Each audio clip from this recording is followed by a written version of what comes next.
بسم اللہ الرحمن الرحیم۔ السلام علیکم دوستو۔ یہودی ریاست اسرائیل نے صرف فلسطینیوں کو ان کی آبائی جائیدادوں سے محروم نہیں کیا، بلکہ اس نے امت مسلمہ کی ثقافتی، علمی اور تاریخی ورثے پر بھی ڈاکہ ڈالا ہے۔ اس کا ثبوت اسرائیل کی نیشنل لائبریری کی جانب سے جاری تاریخی کتابوں کی نمائش ہے، جس میں آب زر سے لکھا ہوا 1000 برس قدیم تاریخی قرآنی نسخہ بھی شامل ہے۔ یہ مصحف مراکشی بادشاہ نے خود لکھ کر صلاح الدین ایوبی کے فرزند کو ہدیہ کیا تھا۔ مسجد اقصیٰ کے لیے وقف یہ تاریخی مصحف برسوں پہلے گم ہو گیا تھا، اب اسے اسرائیل انتظامیہ نے نمائش میں پیش کرنے کے ساتھ نیشنل لائبریری کی ویب سائٹ پر بھی ڈال دیا ہے۔ الجزیرہ کے مطابق عرب بالخصوص مراکش میں سوشل میڈیا پر یہ بحث زور و شور سے جاری ہے کہ اسلامی ممالک عالمی قانون کے مطابق اسرائیل سے اپنا علمی اور تاریخی ورثہ واپس لینے کی حکمت عملی اپنائیں، جسے قابض یہودیوں نے مختلف طریقوں سے ہتھیا کر اپنی نیشنل لائبریری کی زینت بنا لیا ہے۔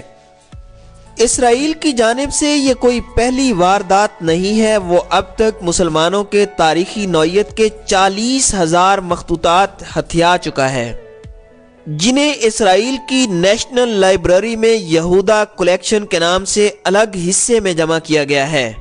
یہودا نامی ایک یہودی نے قیام اسرائیل سے قبل ہی اسلامی مخطوطات کو جمع کرنا شروع کیا تھا۔ اس نے دمشق، القدس سمیت مختلف شہروں سے معمولی قیمت کے عوض کئی تاریخی مخطوطے حاصل کر کے اپنی لائبریری بنائی تھی۔ اب یہ لائبریری اسی شخص کے نام سے نیشنل لائبریری آف اسرائیل کا حصہ ہے۔ مسلمانوں کا یہ تاریخی ورثہ حاصل کر کے پھر اس کی نمائش کرنا اسرائیل کا ایک ہتھ کنڈا ہے، جو مسلمانوں کو یہ پیغام دینا چاہتا ہے کہ تمہارا علمی ورثہ بھی ہم حاصل کر چکے ہیں۔ مراکشی پروفیسر احمد وی حمان کا الجزیرہ سے بات چیت کرتے ہوئے کہنا ہے کہ اسرائیل نے نمائش میں جس قدیمی قرآنی مصحف کو پیش کیا ہے اس کی اپنی تاریخی اہمیت ہے۔ اسے مراکشی بادشاہ نے خود اپنے ہاتھ سے آب زر سے لکھا تھا۔ آب زر سے اس نسخے کو لکھنے کے بعد مراکشی بادشاہ نے اسے سلطان صلاح الدین ایوبی کے فرزند سلطان افضل کو ہدیہ کیا تھا۔ سلطان افضل نے دیگر بادشاہوں کی طرح یہ قیمتی مصحف مسجد اقصیٰ کے لیے وقف کر دیا تھا۔ انہوں نے کہا کہ زمانہ قدیم سے مختلف ممالک کے حکمران نادر اور نایاب اشیاء حرمین شریفین کی طرح مسجد اقصیٰ کے لیے بھی ہدیہ کیا کرتے تھے۔ مسجد اقصیٰ کی لائبریری کے ڈائریکٹر رضوان عمر کا کہنا ہے کہ یہ ہدایہ مسجد اقصیٰ کے مکتبے میں محفوظ تھے، تاہم اسرائیلی قبضے کے بعد بیشتر حصہ یہودی انتظامیہ ہتھیا چکی ہے۔ ان میں صرف مخطوطوں کی تعداد 40,000 ہے۔ یہ مخطوطے مسجد اقصیٰ کے علاوہ القدس کی مختلف لائبریریوں میں محفوظ تھے۔ ان میں سے تو کچھ کو 1948 میں ہی چرایا گیا تھا، باقی حصہ 1967 میں چرایا گیا۔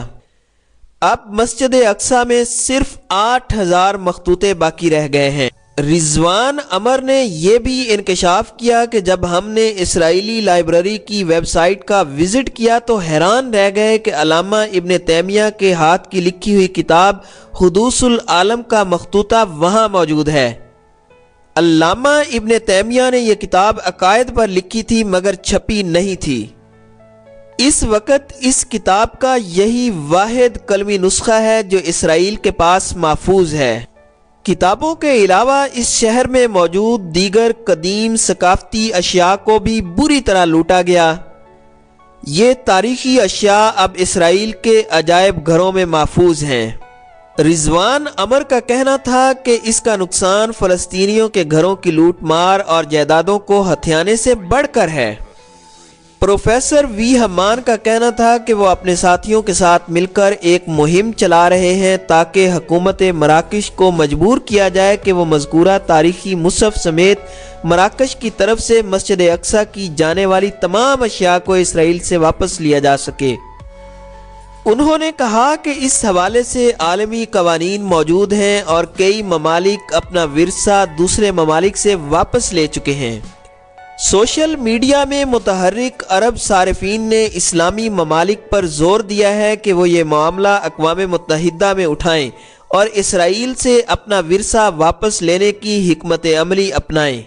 رضوان عمر کا کہنا ہے کہ خدا کا شکر ہے کہ اب بھی مسجد اقصی ہمارے پاس ہے، اسی کی بنیاد پر ہم اگر حوصلہ کریں تو اپنا تاریخی، علمی، ثقافتی ورثہ اسرائیل سے واپس لے سکتے ہیں۔